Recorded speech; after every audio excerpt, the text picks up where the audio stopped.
ইতিমধ্যে সম্পূর্ণ হয়েছে বিহারে বিধানসভা নির্বাচন, কিন্তু এক্সিট পোলে কে রয়েছে সঠিক, কে বা রীতিমতো বেঠিক রয়েছে, সমস্ত কিছুর উত্তর পাওয়া যাবে আগামী কাল, অর্থাৎ বলা যেতে পারে 14 তারিখ, 14 নভেম্বর। সেখানে কিন্তু খোলাসা হতে চলেছে বিহারের গদিতে কে বসতে চলেছে। যদিও এক্সিট পোলে কে বা এগিয়ে কে বা পিছিয়ে রয়েছে, বুথ সমীক্ষায় কি উঠে আসছে দেখুন। নির্বাচনী প্রচারে চমক দেখালেও বিহারের মসনদে বোধহয় বসা হচ্ছে না মহাগঠবন্ধনের সুপ্রিমো তেজস্বী যাদবের। বিহারের অধিকাংশ বুথ ফেরত সমীক্ষা সেরকমই ইঙ্গিত দিয়েছে। স্বাভাবিকভাবেই রাজনৈতিক মহলে জল্পনা, বিহারে ফের একবার ফিরতে পারে বিজেপি তথা এনডিএ। সব ঠিক থাকলে সমীক্ষা জানাচ্ছে ফের মুখ্যমন্ত্রী হতে চলেছেন জেডিইউ সুপ্রিমো নীতিশ কুমার।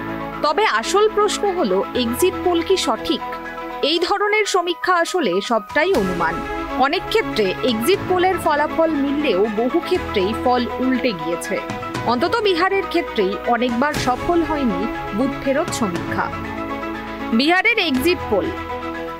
বিহারে 2020 সালে এক্সিট পোল বলেছিল বিহারে পালা বদল হবে, ইঙ্গিত ছিল মহাগঠবন্ধন পাবে 125 আসন, এনডিএ 108 আসন। কিন্তু এনডিএ 125 আসন পায়, মহাগঠবন্ধন পায় 110 আসন। 2015-তে এক্সিট পোল বলে লালু নীতিশ জোট 123 আসন পাবে, এনডিএর 114 আসন পাওয়ার ইঙ্গিত ছিল।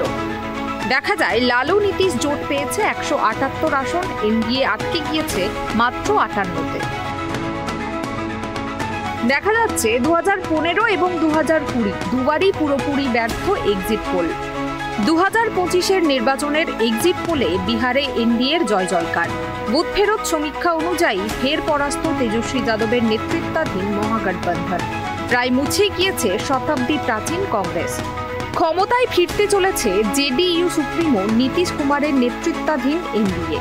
কিন্তু এই এক্সিট পোল কি সঠিক? আসল ছবি মিলবে শুক্রবার। Bureau report, KTV Bangla.